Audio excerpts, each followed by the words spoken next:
자, 북한이 또 풍선을 날려 보냈습니다. 그런데 이번에는 풍선이 이제 이 안에 삐라가 들어있었습니다. 쓰레기가 아니라 삐라가 전단지가 들어있었던 것이고요. 그것도 심지어 아주 공교롭게도 국빈 방한 중인 대통령실, 용산 대통령실 근처에 집중적으로 이러한 삐라들이 떨어졌다는 겁니다. 네, 이 어제 공식 환영식 직전이었죠. 오후 1시쯤에 북한이 이 풍선 안에 삐라를 넣어서 전단지를 넣어서 날렸는데 어떻게 과연 이 행사 시간과 이 정확한 용산 대통령실 장소에 이 풍선을 떨어뜨릴 수 있었을까 저희가 궁금해서요.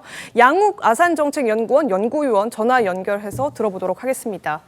이 북한이 나와 계십니까? 예.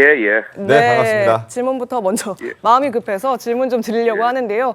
이 북한이 이번에 풍선으로 정확하게 용산에다가 그 전단지를 뿌렸습니다. 이 일각에서 보도된 대로 GPS를 이용해서 장소를 특정했다 이렇게 얘기를 하는데 이 GPS로 장소 특정에다가 시간까지 맞춰서 살포하는 방법 가능한 겁니까?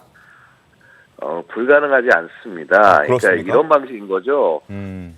그동안 이제 계속 바람이 흐름이라는 게 일정하게 있기 때문에 네. 그 흐름에 대한 데이터를 어느 정도 알았을 거고요. 그럼 풍속하고 대략 이 시점이 되면 어디로 간다라는 걸 대략 계산이 됐을 겁니다. 그다음에 이제 GPS는요 뭐냐면 내가 지정한 장소에 지나갈 때 거기서 터지게 하면 할 수가 있는 거죠. 네, 시간까지도 측정이 가능하다는 거죠. 시간은 이제 아무래도 그 비행하는 시간이나 이런 것들을 사전에 이제 데이터를 갖고 있다가 지금쯤 날려 보내면은 그 시간쯤에 떨어질 수 있겠구나라고 판단했을 가능성이 있다라는 거죠. 바람의 속도라든지 풍향이라든지 이런 것들을 종합적으로 감안해서 판단할 수 있다. 이런 말씀이신 거죠? 예. 그렇다면 이제 더 사실 걱정이 되는 게 저희가 사실 오물풍선 하지만 그 풍선에 무엇이 달려 있느냐에 따라서는 이건 아주 위험한 무기가 될 수도 있는 그런 상황이라는 걱정은 항상 하고 있었는데 어제 같은 상황, 그러니까 우리나라 대통령이 국빈을 맞이해서 큰 행사를 하기 직전에 그 용산 대통령실 주변으로 집중적으로 풍선이 날아 들어왔고 그 안에 쓰레기가 아닌 다른 물질들이 있었다. 그렇다면 화학 무기가 실려서 올 수도 있다. 그것 또한 시간과 장소도 정확하게 예측해서 보낼 수 있다라는 그런 걱정을 안 할 수가 없거든요. 이 부분은 어떻게 봐야 되겠습니까?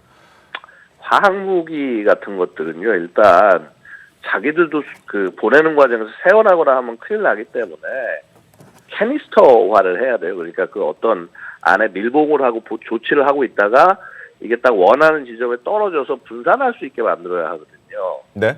자, 그래서 그런 부분을 감안하면 아마도 무게가 상당히 늘어날 수 있다라는 겁니다. 네. 게다가 이 화학무기 살포라는 게 좀 생각보다 그렇게 효율성이 높지가 않은 게 딱 원하는 위치와 정확한 방향으로 떨어져야지 그쪽 지역이 오염이 되기 때문에 아마도 뭐 보내는 것이 불가능하진 않겠지만은 굉장히 풍선 자체가 엄청 커야 될 거다 이렇게 말씀을 드리겠고요. 네. 그렇다고 해서 지금 제가 이 뭐 쓰레기 풍선이 위험하지 않다고 말씀드린 게 절대 아닙니다. 네. 지금 보면은요 최근 러시아 소식 들으셨죠?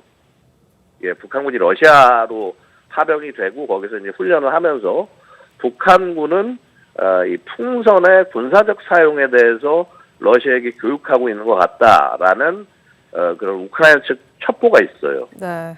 그 말은 뭐냐면요. 지금 북한이 여기서 활용했던 이 풍선을 활용하는 방법을 이걸 어떻게 하면 군사적으로 쓸 수 있을까를 우크라이나 전쟁에서 실제 실험해 볼 수 있다는 겁니다. 네. 그래서 이 북한의 그 우크라이나 전쟁 파병이 우리 안보와 직결된 문제라고 그래서 누차 말씀을 드리는 것이고요. 실제 무슨 일이 벌어지는지 굉장히 자세하게 관찰할 필요가 있다고 말씀드리겠습니다. 이게 지금 자폭 장치가 없는 상태에서 GPS만으로 조정을 한 거죠? 어제 같은 경우는요? 아니, 그러니까 GPS로 조정을 할 수 있는 게 아니죠. 그러니까 무슨 말씀인 거 아니? GPS는 딱 해당 지점이 왔을 때 거기 있는 기폭 장치를 터트려서 그러니까 그 GPS 좌표가 일치했을 때 기폭 장치를 터트려서 풍선을 터트려서 뿌리게 하는 방식이라는 겁니다. 네. GPS를 조종하는 게 아니에요. 예, 알겠습니다. 우리 정부 어떻게 대응해야 할지 마지막으로 한마디 좀 부탁드립니다.